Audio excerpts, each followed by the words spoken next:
Hello everyone, कैसे आप लोग। Welcome to exam insight. मेरा नाम है आकाश। आज की तारीख है 5 जुलाई 2023। हम शुरू करते हैं आज का करंट अफेयर। आज का सेशन शुरू करने से पहले हम शुरू करते हैं रिवीजन से। देखो, भारत की जीडीपी ग्रोथ थर्ड क्वार्टर में कितनी थी? 4.4%। India sign MOU with Philippines किस क्षेत्र में? फिनटेक कॉरपोरेशन के क्षेत्र में। नेशनल मेरीटाइम हेरिटेज कॉम्प्लेक्स ये कहाँ पे बना गया? लोथल में, जो गुजरात में है। First ever multi modal exercise Indian air force ने कंडक्ट की है, तरंग शक्ति नाम है उसका। जियोलॉजिकल सर्वे ऑफ इंडिया इसने डिस्कवर की है नेशनल आर्क, ये है ओडिशा में। नीरज चोपड़ा ने अभी लॉजेन डायमंड लीग जीता है रिसेंटली, इंपॉर्टेंट सवाल है ये। Dream 11 become principal jersey sponsor बनी है इंडियन क्रिकेट टीम के लिए। नेशनल चार्टर्ड अकाउंटेंट डे 1 जुलाई को मनाते हैं। नेशनल सीए डे, ये देखो। जीएसटी डे कब मनाते हैं? 1 जुलाई को। जीएसटी ये आर्टिकल इसमें आता है, और 280 आर्टिकल किस में आता है? Finance commission. देखो, जीएसटी ये पहले इनडायरेक्ट टैक्स बोला जाता था। इसमें luxury tax, entry tax, local tax, entertainment tax, बहुत सारे टैक्स होते थे। तो इसको वन नेशन वन टैक्स के अंडर जीएसटी बना गया है। 1 जुलाई 2017 में बनाया था। ये 5 तरह का रेट होता है: 0%, 5%, 12%, 18%, 28%। 3 तरह के जीएसटी टाइप है: एसजीएसटी, सीजीएसटी, आईजीएसटी। ये स्टेट कंट्रोल करता है, ये सेंट्रल करता है, और ये पूरा का पूरा सेंट्रली कंट्रोल करता है। जीएसटी कब आया था? 1 जुलाई को आया था, 17 को। जीएसटी मॉडल कहाँ से लिया है? कनाडा से। जीएसटी बिल पारित करने वाला पहला राज्य आसाम। लागू किसने सुझाव दिया था? केलकर्स कमेटी ने दिया था। ये बिल कौन सा था? 122वां बिल था। ये कुछ डेज है, आप मैं ये डेज इंपॉर्टेंट लेना चाहता हूँ। इंपॉर्टेंट डेज 1 जुलाई का डॉक्टर डे, ये क्यों मनाते हैं? किसके याद में मनाते हैं? बिधान चंद्र रॉय जी की याद में मनाते हैं। ये पश्चिम बंगाल के चीफ मिनिस्टर थे। ओके, ये बॉर्न हुए थे 1 जुलाई 1882 को। उनकी सेम डे को डेथ हुई थी 1 जुलाई 1962 को। नेशनल सीएडी की बात करूँ तो ये 1 जुलाई को मनाते हैं। ICAI ICAI institute of chartered accountants of India, ये 1949 को बना था। पार्लियामेंट ने ये एक्ट पारित किया था, इसलिए 1 जुलाई को सीए डे मनाते हैं। जीएसटी डे 1 जुलाई को मनाते हैं। ये 2017 में बना था, ये 1949 को बना था। ओके, जीएसटी 1 जुलाई 2017 को इम्प्लीमेंट किया था, और ये 101वां कॉन्स्टिट्यूशनल अमेंडमेंट एक्ट से ये लॉ बना था। अगला सवाल देखो, हस्तिनापुर वाइल्ड लाइफ सेंचुरी ये कौन से राज्य में है?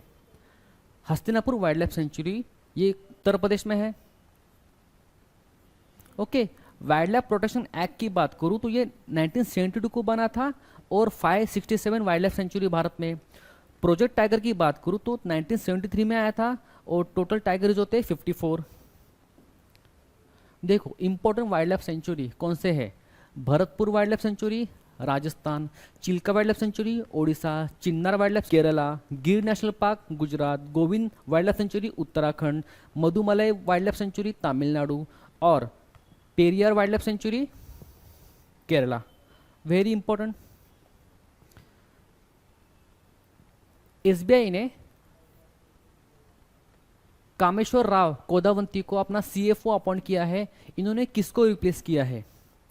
इन्होंने रिप्लेस किया है चरणजीत सुरिंदर सिंह को।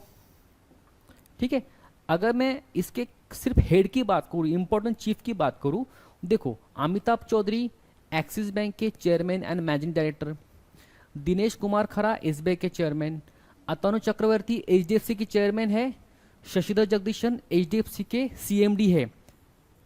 ओके, अलग अलग है पोस्ट। गिरीश चंद्र चतुर्वेदी आईसीआईसीआई के चेयरमैन है, और संदीप बख्शी आईसीआईसीआई के सीएमडी है, CEO and managing director. Janaki Raman RBI के डिप्टी डायरेक्टर है, जिन्होंने एम के जैन को रिप्लेस किया था। आरबीआई के 4 डेप्यूटी डायरेक्टर है, एक एस जानकी रमन, दूसरे कौन है, M D Patra, M Rajeshwar Rao और टी रविशंकर। मुझे आप कमेंट करके बताइए डीएसआईबी क्या है और डीआईसीजीसी क्या है। ये मैं आपको बता दूं, ये इंश्योरेंस कंपनी है। कितना इंश्योरेंस देती है डिपॉजिटर को? जब कोई बैंक में लूट होती है, बैंक में आग लगती है, तो डिपॉजिटर को कितना श्योरिटी के साथ अमाउंट दिया जाता है, वो अमाउंट मुझे बताइए, लिमिट क्या है। और डीएसआईबी में 3 बैंक है, वो कौन से बैंक है आप मुझे कमेंट करके बताइए। अगला सवाल देखो, इलेक्ट्रॉनिक एक्सपोर्ट में कौन सा राज्य टॉप किया है? इलेक्ट्रॉनिक एक्सपोर्ट में कौन सा राज्य ने टॉप किया है? इसका सही जवाब है तमिलनाडु। कर्नाटक ने इनोवेशन में टॉप किया है। ठीक है, देखो टॉप की बात करूं तो कर्नाटक इनोवेशन में टॉप किया है, जस्टिस डिलो में टॉप किया है और प्रधानमंत्री फसल बीमा योजना इसमें टॉप किया है। तमिलनाडु इलेक्ट्रॉनिक्स एक्सपोर्ट में टॉप किया है। यूपी की बात करूं तो वेजिटेबल में टॉप किया है। आंध्र की फ्रूट्स में टॉप किया है। Maharashtra national criminal record bureau most suicide कौन से राज्य में होते हैं? महाराष्ट्र में। Bangalore most traffic second number पे है और रहने के लिए सबसे अच्छी सिटी है भारत की बैंगलोर ही है।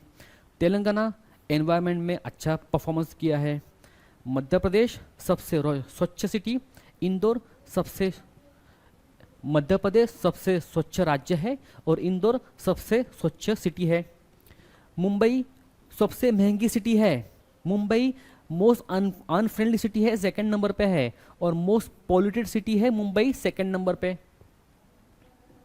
अगला सवाल देखो, नगामुचुलिंदा बुद्धिस्ट स्तूप ये कहाँ पे है? नागामुचुलिंदा बुद्धिस्ट स्तूप है तेलंगाना में।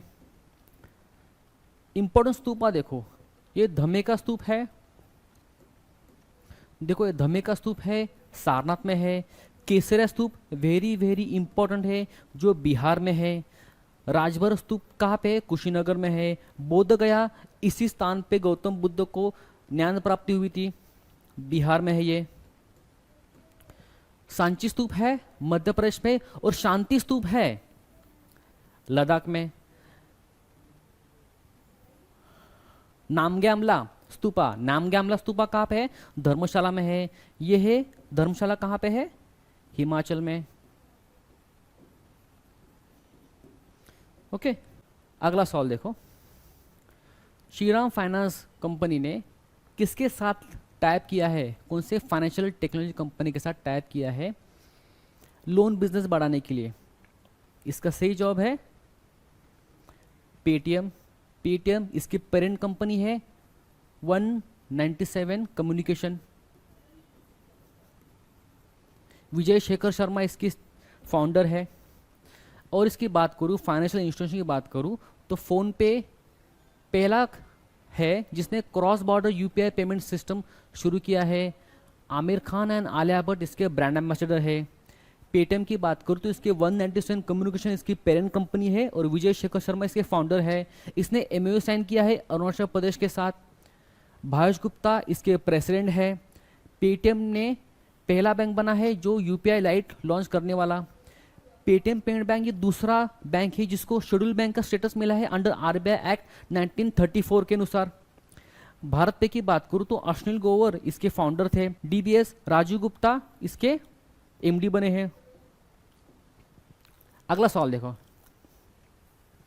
Global Indian icon of the year ये अवार्ड दिया गया है यूके इंडिया की तरफ से। तो ये अवार्ड किसको मिला है? इसका सही जवाब है मेरी कॉम।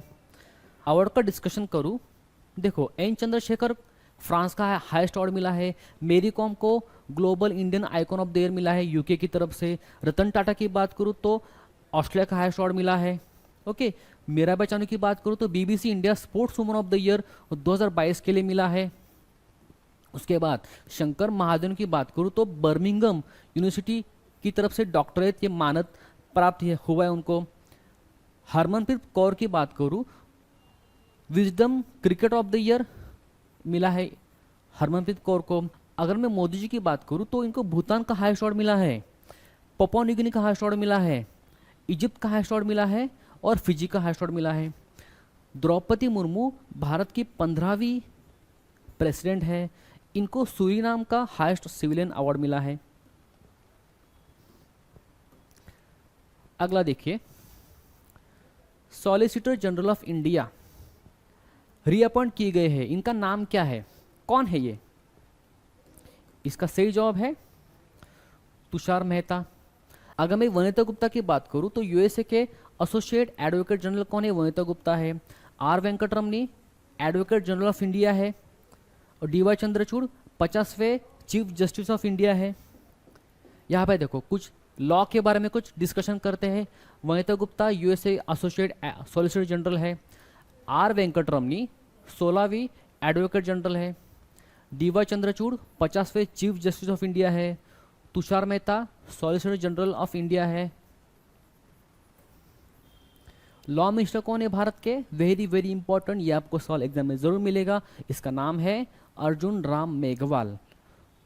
आर्टिकल को देखो तो सुप्रीम कोर्ट का आर्टिकल है 124, हाई कोर्ट का आर्टिकल है 214, बोथ इंपॉर्टेंट। एडवोकेट जनरल और सॉलिसिटर जनरल का डिफरेंस देखो तो ये भारत के हाईएस्ट लॉ ऑफिसर हैं एडवोकेट जनरल, और solicitor general second highest law officer है भारत के। इसी के साथ ये हमारा सेशन समाप्त होता है। डेली करंट अफेयर अपडेट के लिए नीचे दिए गए लिंक पे क्लिक कीजिए और चैनल को सब्सक्राइब कीजिए और डेली अपडेट के लिए बेल आइकन को हिट कीजिए। आपका दिन शुभ रहे।